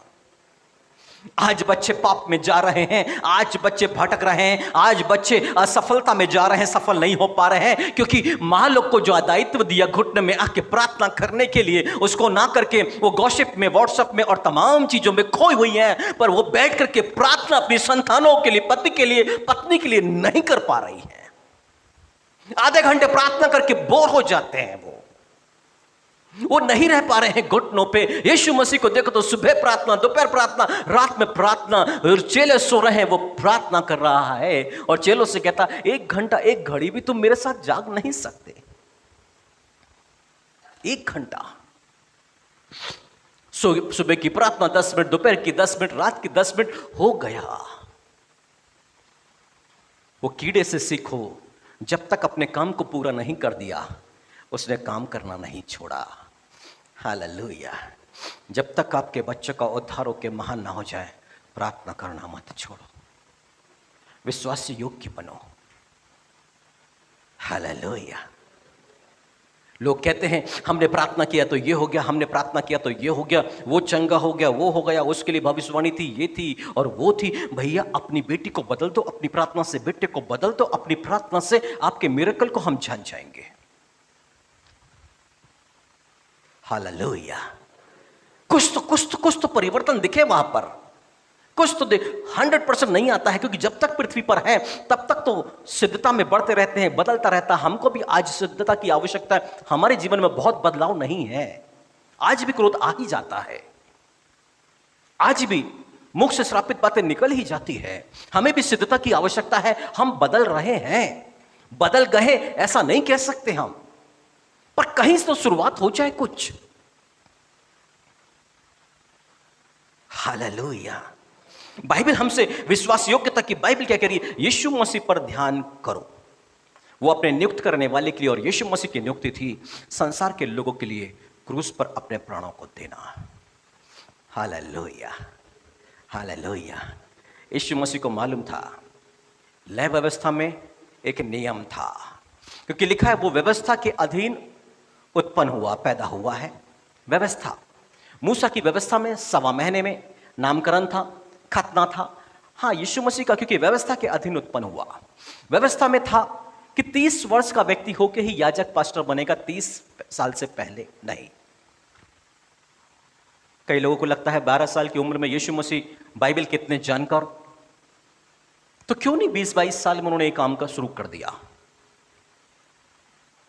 यीशु मसीह ने अपनी माता मरियम से क्या कहा? अभी मेरा समय नहीं आया है। यीशु मसीह समय का इंतजार कर रहे थे। क्यों? क्योंकि व्यवस्था कहती 30 साल की उम्र में याजक, और यीशु मसीह 30 साल, और उसको मालूम था कि 3.5 साल की सेविकाई है, फिर मैं पकड़वाया जाऊंगा। यीशु मसीह को अपनी नियुक्ति के लिए मालूम है कि मुझे पवित्र बना रहना है, और यीशु मसीह ने वही मार्ग पर चला। और बाइबल कहती है यीशु मसीह के बारे में तो सोचो ना, उसने विवाह की, तो मनुष्य था ना, विवाह की चिंता नहीं करी। वो पागल नहीं हुआ विवाह के लिए कि पिता इस पृथ्वी पर आया हूं तो विवाह ही हो जाए। वो पवित्र बना रहा अपनी सेवा, अपने लक्ष्य की ओर। एक जब दौड़ता है ना मनुष्य अपने लक्ष्य की ओर, वो यहां वहां नहीं देखता। वो पैसा कमा करके बहुत बड़ा महल बना के अपने माता पिता को मैं देकर के नहीं, अपने लक्ष्य, पिता ने जो योजना सौंपी है उसको मुझे पूरा करना है बस। परंतु इसके आगे बाइबल एक बात और कहती है, जैसे मूसा भी परमेश्वर के सारे घराने में था, क्योंकि यीशु मसीह मूसा से इतना बढ़ के महिमा के योग्य समझा गया है जितना कि घर बनाने वाला घर से बढ़कर आदर रखता है। आगे लिखा, क्योंकि हर एक घर का कोई ना कोई बनाने वाला होता है, और जिसने सब कुछ बनाया वह परमेश्वर है। मूसा तो परमेश्वर के सारे घर में सेवक के समान विश्वासी योग्य रहा, और जिन बातों का वर्णन होने वाला था उनकी गवाही दे। परंतु यीशु मसीह घर के मुखिया के रूप में विश्वासी योग्य, और मूसा घर के सेवक के रूप में विश्वास योग्य। Hallelujah, hallelujah, hallelujah. जब हाजिरा को घर से निकाल दिया गया, तब स्वर्गदूत आया और आके एक वृक्ष के ऊपर में बोला, हे हाजिरा, तू कहां से आती, कहां को जाती है? और मालूम है जब पहली बार निकाला गया उसको, 2 बार, दूसरी बार तो पूर्ण रूप से निकाल दिया गया था, पर पहली बार में सारा उसको बहुत परेशान कर रही थी। क्यों? क्योंकि हाजिरा ने अब्राहम के बच्चे को जन्म दिया जिसका नाम इस्माइल था। अब ये हाजिरा ने सोचा कि मैं घर की मालकिन हो गई हूं, अब मेरा जो बेटा है इस्माइल है, सारी संपत्ति इसको मिलेगी, मैं मुखिया हो गई हूं घर की। अब सारा को गुस्सा आ रहा था, सारा ने इसको सताना शुरू किया। हाजिरा बच्चे के साथ निकल गई है सताव से त्रस्त होकर के। अब एक जगह बैठी है, स्वर्गदूत आया है और आके बोलता है, हे सारे की दासी, हे सारे की, मतलब तू सेवक है, सेवक बन के रहे, मालिक बनने की कोशिश मत कर। हालेलुया। किसी जगह पर मुझे बुलाया गया कि यहाँ पे कुछ प्रोग्राम है, आपको प्रार्थना करना है। मैं गया तो वहाँ पर कोई नहीं था, तो मैं चला गया काम से। मैंने कहा मैं 15 मिनट में आ रहा हूँ। तब कोई भाई आए जो पास्टर नहीं, एवेंजलिस्ट नहीं, कुछ नहीं है। उन्होंने बोला चलो प्रोग्राम शुरू करो, मैं प्रार्थना कर देता हूँ। समझ पाया आप? वो पद को हासिल करने की कोशिश करी जो परमेश्वर ने अपने कुछ लोगों को दे रखा हुआ है। कोरह मूसा से, हारून से झगड़ा करने लग गया, क्या तुम ही लोग पवित्र हैं, क्या हम याजक नहीं? उनको वेदी की सेवा करने के लिए रखा गया था, पर अब वो चाहता है मूसा का स्थान। लोग अपनी बुलाहट पर खड़े हो, परमेश्वर यही चाहता है अपनी नियुक्ति पर देखें कि उनकी नियुक्ति किस लिए है, उस पर विचार करें, उसी स्थान पर बने रहें। बाइबल कहती है परमेश्वर उचित समय में ऊंचा उठाएगा। घर का बेटा जो है वो बाप बनने की कोशिश ना करे, घर की बेटी जो है वो मां बनने की कोशिश ना करे, वो मां बाप को ना सिखाए। परमेश्वर चाहता है निश्चय तुम मां बाप बनोगे, उस समय अपनी जवाबदारी को निभा के दिखा देना, मैं देख लूंगा उस वक्त में। अभी मां बाप बनने की कोशिश मत करो। जब तुम्हारे पर जवाबदारी आएगी, तुम्हारा विवाह करते हो, हमारे बच्चे पैदा हो जाएंगे, फिर मैं देखूंगा तुम अपनी जवाबदारी को कैसे निभाते हो या अपने हाथों को खड़ा कर देते हो, बच्चों की जरूरत को पूरा करते हो या अपने हाथों को खड़ा कर देते हो। मैं तब देख लूंगा। पर अभी परमेश्वर क्या चाहता है? अधीनता से रहो, उचित समय पर तुम्हें बढ़ा दिया जाएगा। हालेलुया। हमारे जब माँ बाप पैदा हुए, उनके पास भी एजुकेशन नहीं था। हम आए, थोड़ा सा एजुकेशन हमारे पास में आया, हमें लगा कि वो मूर्ख है। पर हमारी जब जनरेशन आई, उनके पास में थोड़ा सा और ज़्यादा एजुकेशन, पर उन्हें लगता है हम मूर्ख हैं। परंतु सब समझदार थे, बच्चों को जो दे सकते थे दे दिए हैं। कुछ ना कुछ तो बच्चों ने आज जहाँ पहुँचे हैं, उनकी मेहनत के बल पे ही पहुँचे हैं। धन्यवाद ही देना चाहिए कि जहां से हम निकल करके आए हैं, ठीक है, एक सही जगह पहुंच गए। एक बर्बाद जीवन तो नहीं है। जहां है, जो है, जैसा है, प्रभु को धन्यवाद करें। हाँ, यही भला है हमारे लिए। हालेलुया। किसी के बच्चे के पास में 10 लाख रुपए हैं, उससे वो बिजनेस चालू किया। हम अपने आप को कंपेयर नहीं कर सकते। परमेश्वर ने वहां की बुलाहट को नहीं रखा, परमेश्वर ने यहां पे तुम्हारी कुछ अद्भुत बुलाहट को रखा हुआ है। याकूब के 12 बेटे हैं, 11 बेटों का काम है भेड़ बकरी को चराना, पर यूसुफ तो प्रधानमंत्री के लिए चुना गया है। आप उनमें से एक अलग हो, आपको कुछ अलग रखा गया है। Hallelujah, hallelujah.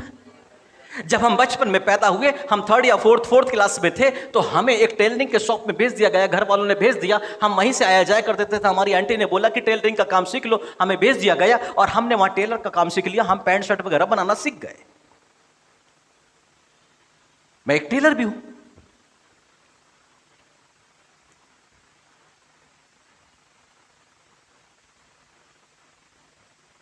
रेलवे क्रॉसिंग के पास एक यूनिस टेलर है, साथ में मिलकर वो पाकिस्तान से लौटा, साथ में मिलकर के वो दुकान खोले और ज्यादा काम नहीं बनता था, थोड़ी कटिंग वटिंग सीख गए थे और हम दोनों डिजाइन करते और बड़ी फेमस वो दुकान हो गई थी। परंतु बुद्धि मारी गई, वहां से हट गए। फिर हम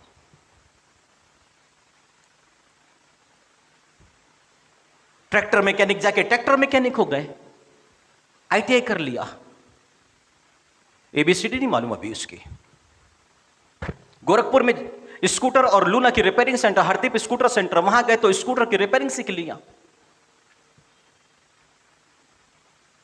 हम अपनी बुद्धि से चल रहे थे, परिवार अपनी बुद्धि से हमें बढ़ा रहा था कि सपोर्ट कर रहा था, चलो ये कर लो, ये कर लो, ये कर लो। हम कर रहे थे, पर उसकी योजना में क्या था? दैनिक भास्कर प्रेस में जॉब लग गई, दैनिक भास्कर प्रेस में जाके कैमरामैन हो गए, वहां कैमरा चलाने लग गए हैं जाकर के उस प्रेस के अंदर में। और एक नया फील्ड आ गया, एक नया काम पर काम बदलते जा रहे, काम पे काम सीखते चले जा रहे। वहां से निकल के चले गए एचएमटी कंपनी में, जाके सेल्स एग्जीक्यूटिव हो गए हैं। अभी टाई वाई लगा के घूमो, यहां वहां जाओ, यहां वहां ऑफिसों में बैठो, बस ये है। वहां से निकले तो बीपीएल में आ गए, और बीपीएल में आए तो अपना एक छोटा सा बिजनेस शुरू कर दिया, और सबको छोड़ करके आके भी पास्टर बन के बैठ गए।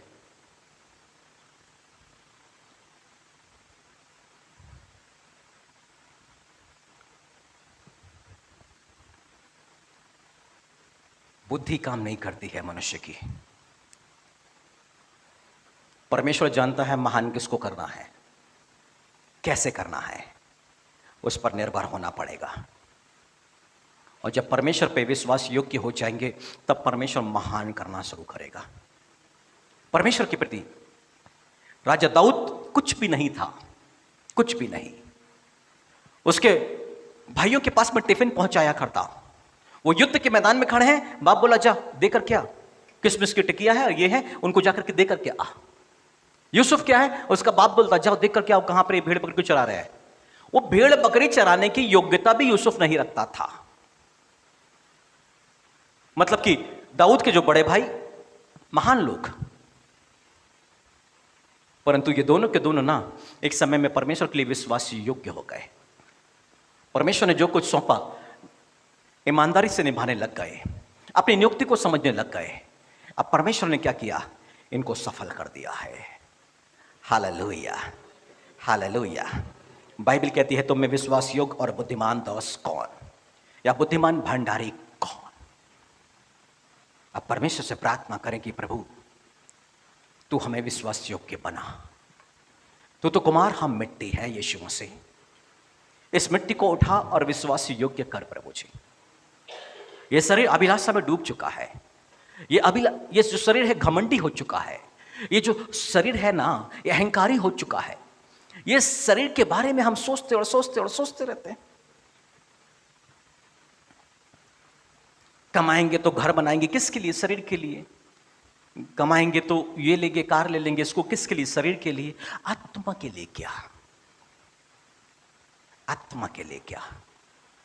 मनुष्य जो कुछ कर रहा है सब शरीर के लिए कर रहा है, आत्मा के लिए क्या है। आज जो कुछ आया है ये आत्मा का फल है, ये आत्मा को बलवंत करेगा। पर कब, जब मांगेंगे, क्योंकि लिखा है मांगोगे तो तुम्हें दिया जाएगा। यदि विश्वास योग्यता का फल मांगेंगे और संयम का फल मांगेंगे तो मिलेगा।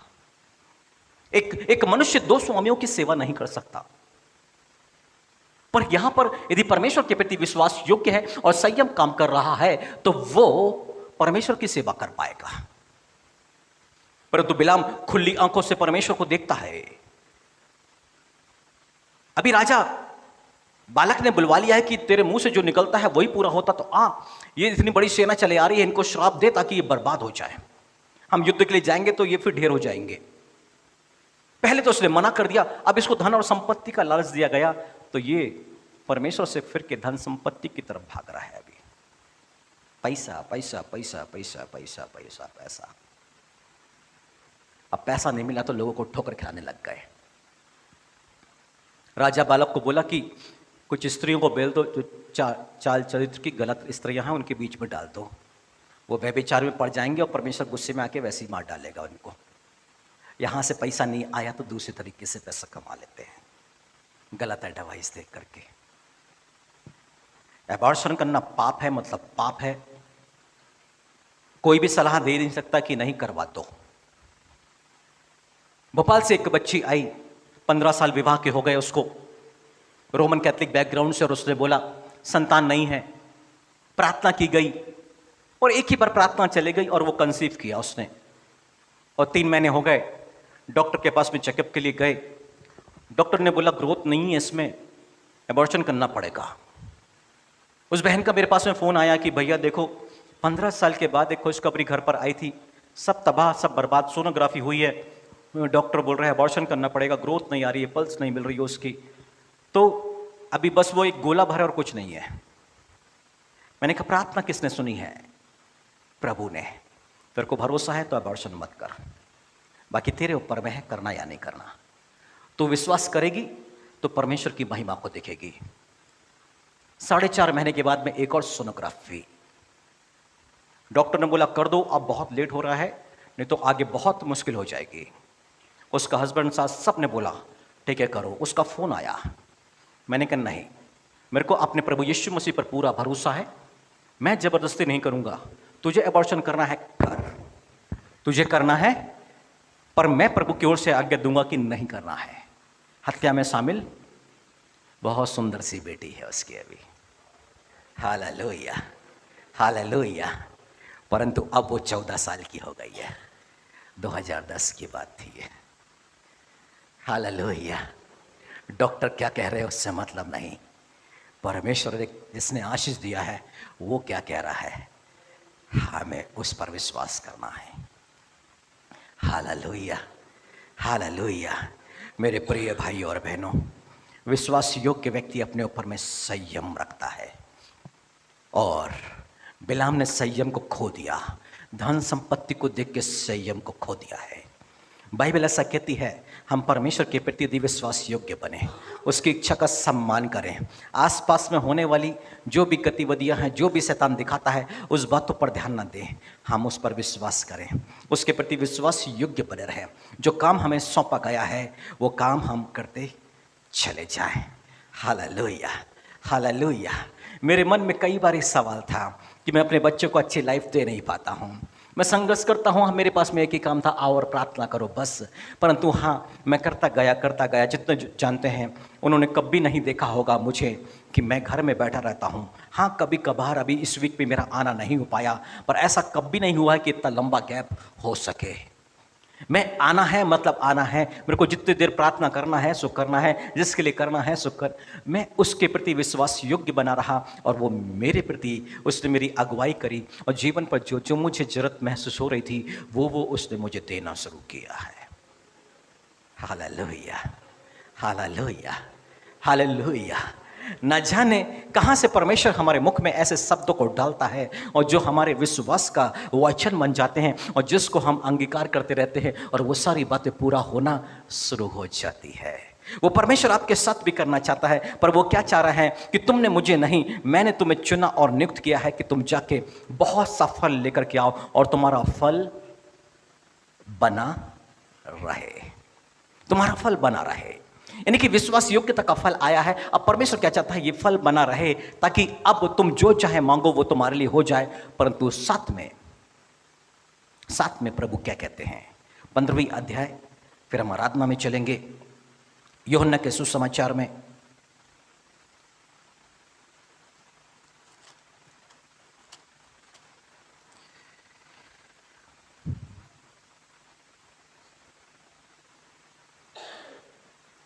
पंद्रह का 16 है, तुमने मुझे नहीं चुना परंतु मैंने तुम्हें चुना है और तुम्हें नियुक्त किया है कि तुम जाकर फल लाओ और तुम्हारा फल बना रहे, कि तुम मेरे नाम से जो कुछ पिता से मांगो वह तुम्हें दे। फल बना हुआ है तो प्रार्थना सुनी जाएगी, फल बना नहीं है तो प्रार्थना सुनी नहीं जाएगी। फिर आगे कहते हैं, इन बातों की आज्ञा मैं तुम्हें इसलिए देता हूं कि एक दूसरे से प्रेम रखो। Hallelujah, hallelujah, hallelujah. तो आइए खड़े हो जाएं। आज उस कौवे के बारे में सोचें, मछली के बारे में सोचें, कीड़े के बारे में सोचें, यीशु मसीह के बारे में सोचें, मूसा के बारे में सोचें। ये लोग कैसे विश्वासी योग्य बने रहे।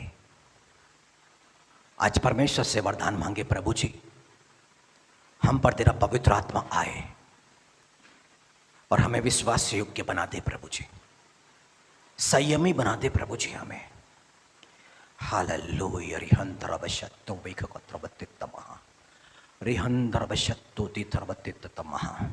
ओ राजाओं के राजा, प्रभुओं के प्रभु, हम धन्यवाद करते हैं आपका, धन्यवाद करते हैं प्रभु यीशु मसीह, अद्भुत बातों को प्रकट करने के लिए। कौवे भी आपके प्रति विश्वासी योग्य प्रभु जी, समुद्र में तैरने वाली मछलियां भी आपके प्रति विश्वासी योग्य, जमीन में रेंगने वाला कीड़ा भी आपके प्रति विश्वासी योग्य प्रभु जी। हम अपनी जवाबदारी निभाना पाए प्रभु जी, जो कुछ हमें सौंपा गया, हमारा परिवार हमें सौंपा गया, उसके प्रति हम विश्वास योग्य नहीं रहे प्रभु जी। हमने गलत कामों को करके इस परिवार की इंसल्ट की है प्रभु जी, लोगों ने परिवार पर उंगली उठाई है प्रभु जी, हमने गुनाह किया और परिवार ने भुगता है प्रभु जी। विशेष करके जवान बच्चे जो व्यभिचार में और नशे में हैं, जिन्होंने यीशु मसीह के नाम की निंदा करी और अपने परिवार का भी विश्वास तोड़ा है, वो पश्चाताप कर ले, वो पश्चाताप कर ले।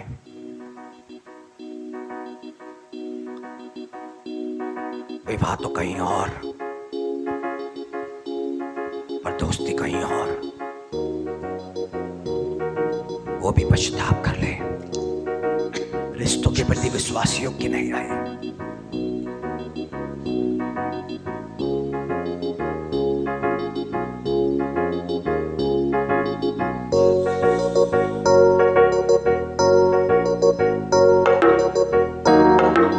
माता और पिता की सेवा का समय आ गया,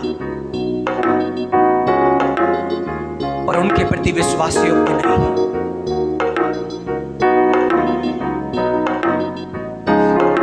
उनको गालियां देना, झड़कना। परमेश्वर क्रोधित है, नाराज है। पर इन सारी बातों को दूर हो सकता है, यही समय है, अवसर है।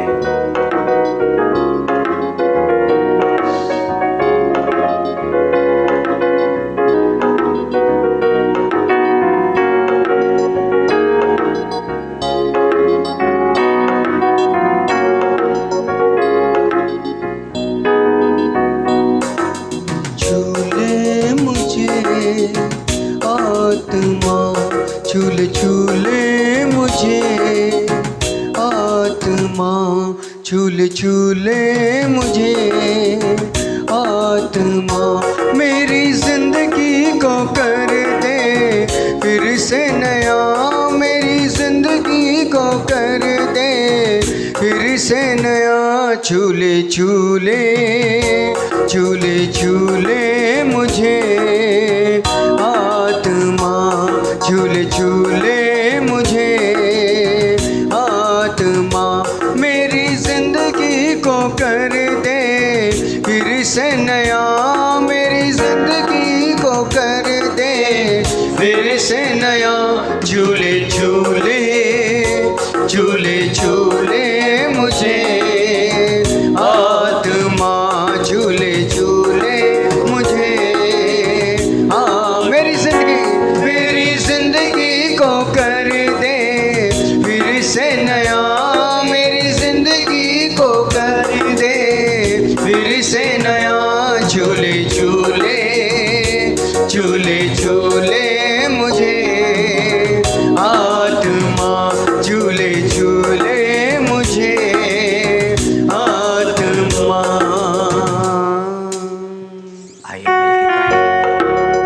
पवित्र आत्मा हमें स्पर्श, आइए ना पवित्र आत्मा, हमें आपके स्पर्श की आवश्यकता है। हम पर दया करो प्रभु जी, हमें विश्वास योग्यता से भर दो प्रभु जी, हमें संयमी बना दो।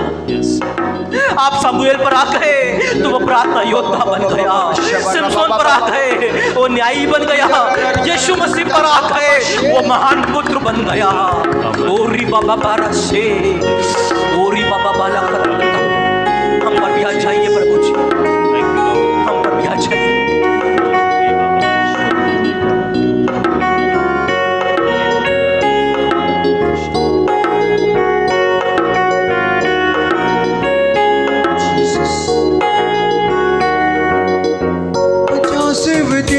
जैसे छुआ चेलों को आग से अपनी, भरा चेलों को 50 दिन जैसे छुआ चेलों को आग से अपनी, भरा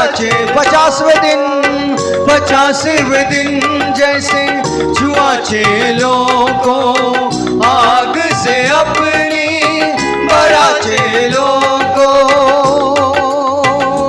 वही अग्नि मुझ पर ही बरसा, वही अग्नि मुझ पर ही बरसा, मेरी जिंदगी को कर दे फिर से नया, मेरी जिंदगी को कर दे फिर से नया। झूले झूले झूले झूले मुझे आत्मा, झूले झूले मुझे आत्मा, झूले झूले मुझे आत्मा, मेरी जिंदगी को कर दे फिर से नया, मेरी अवश्य हर दे फिर से नया झूले झूले झूले झूले मुझे आत्मा झूले झूले मुझे आत्मा।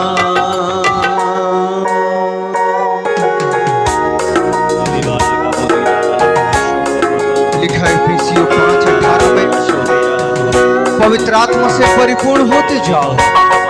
प्रभु आज अपनी आत्मा से हमें परिपूर्ण कर दे प्यारे पिता, ताकि हम विश्वास योग्य हो जाए प्यारे महाराजा। अपनी आत्मा से परिपूर्ण कर दे प्यारे पिता।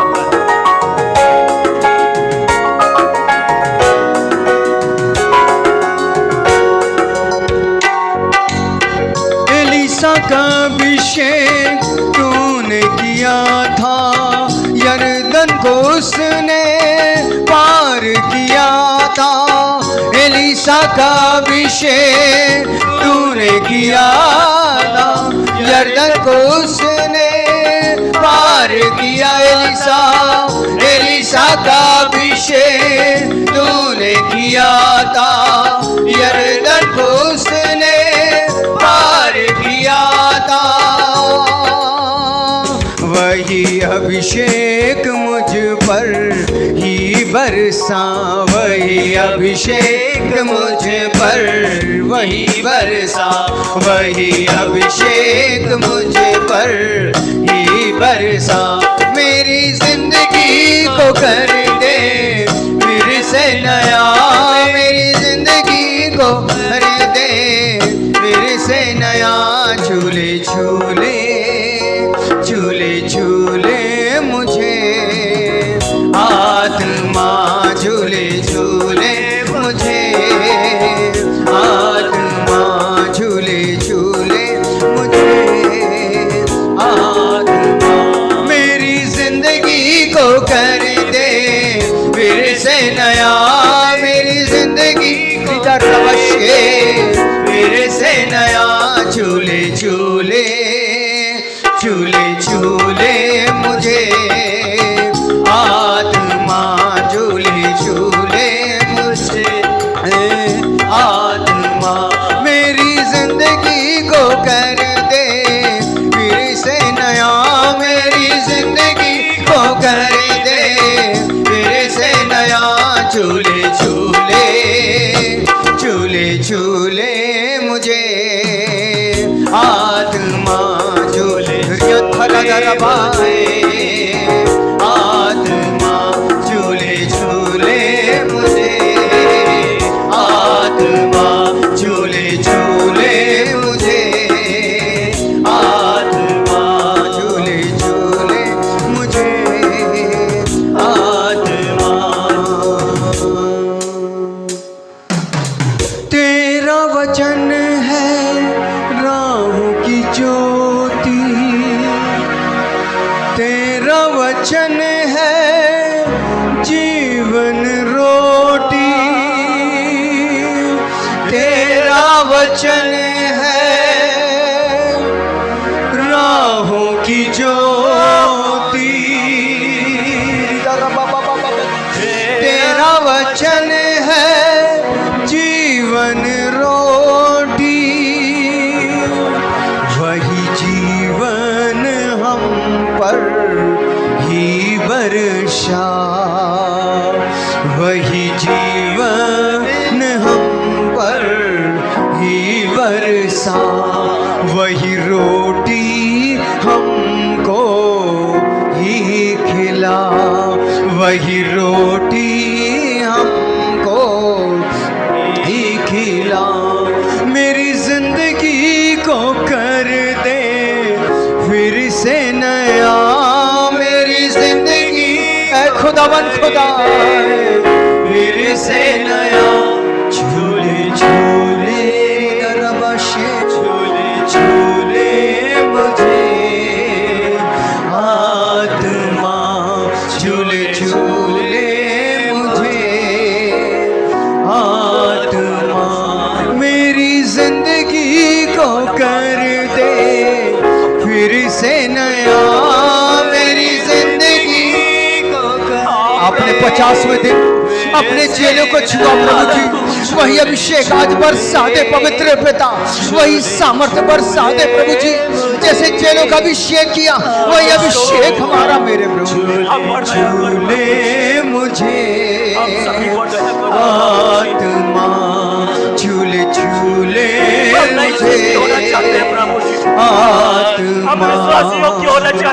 50वें दिन जैसे छुआ चेलों को, आग से अपनी भरा चेलों को।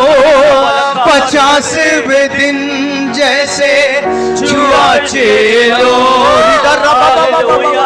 आग से अपनी भरा चेलों को। वही अग्नि मुझ पर ही बरसा, वही अग्नि मुझ पर ही बरसा। मेरी जिंदगी को ऐ खुदा बंदे फिर से नया, मेरी जिंदगी को कर दे फिर से नया। झूले झूले झूले झूले मुझे आत्मा, झूले झूले दरबाशे मुझे आत्मा। बाबा बाबा बाबा शबर बर बर बर शबर बाबा बर रिया थरा दरा दरा बाबा शबर बाबा शेरा रिया थरा दरा बाबा बाबा। झूले झूले झूले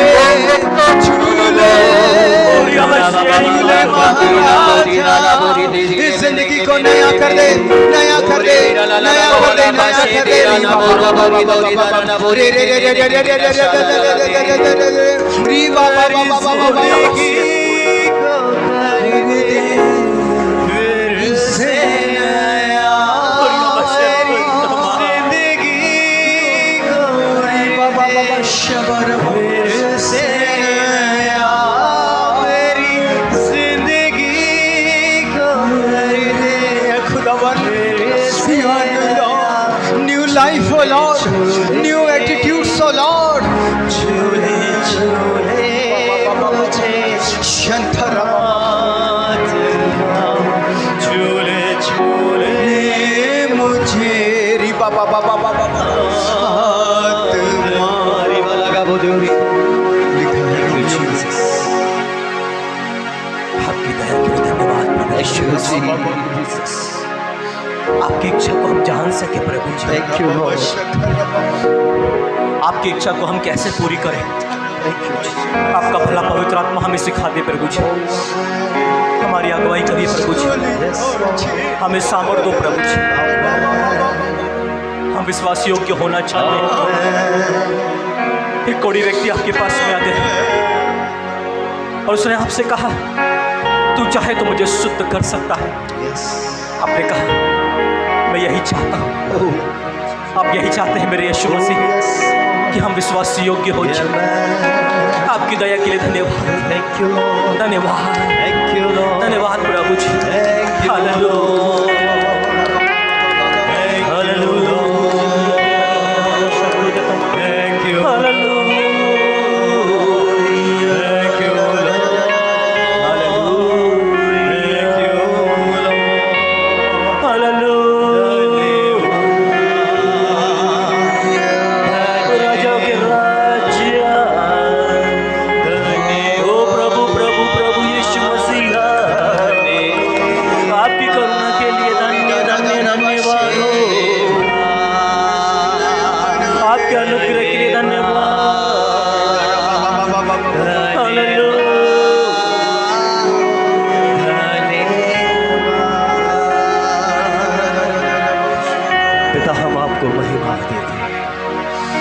हम आपको सारा आदर देते हैं। ओ प्रभु जी, हम आपको सजदा करते हैं, हमको कुछ भी नहीं प्रभु जी, फिर भी आपने हमें चुना है प्रभु जी। ओ प्रभु, हम मूर्ख, हम निकम्मे, बदकार, तुच्छ, हम कुछ है भी नहीं, फिर भी आपने चुन लिया। आपका धन्यवाद प्रभु जी। आपने चुन लिया कि आप हमें विश्वास योग्य बनाए प्रभु जी। हम तो विश्वास योग्य थे प्रभु जी, और पिता हमें कोई भी विश्वास योग्यता नहीं थी प्रभु, लेकिन आपकी दया हम पर हुई है। आपके उस महान प्रेम के लिए जो आज आपने अपने जीवते वचन से हमसे बोला है प्रभु जी। आज हमने जान लिया है खुदा कि आज आत्मा कलीसियाओं से क्या कहता है, और आज आत्मा ने कलीसिया से कहा है कि जैसे आप विश्वास योग्य हैं वैसे हमें भी विश्वास योग्य बनाए प्रभु जी। और आज आपका आत्मा प्रभु जी हमें विश्वास योग्य बना दिया है प्रभु। हम विश्वास करते हैं, रिसीव करते हैं उस विश्वास योग्यता के फल को, कंट्रोल के फल को पिता यीशु, उस संयम के फल को हम रिसीव करते हैं प्रभु। ये फल हमें बना रहने पाए प्रभु जी, ताकि खुदावन हम 100 गुना फल को लेकर आने पाए। आपका धन्यवाद पिता, आप सदा एक से परमेश्वर हैं। आज तेरी कलीसिया को हम सब एक साथ अपना समर्पण देते हैं प्रभु जी, और चाहते हैं खुदावन कि तेरा नाम हमारे जीवन से ऐसे ही महिमा पाए, और हम प्रतिदिन आत्मा में और ऊपर उठते जाएं और फलवंत होते जाएं प्रभु जी, ताकि बहुत सा फल लेकर आए और तेरे नाम की महिमा करें। हालेलुया। सारा आदर और जलाल आपको देते प्रार्थना धन्यवाद के साथ यीशु के नाम में मांगते।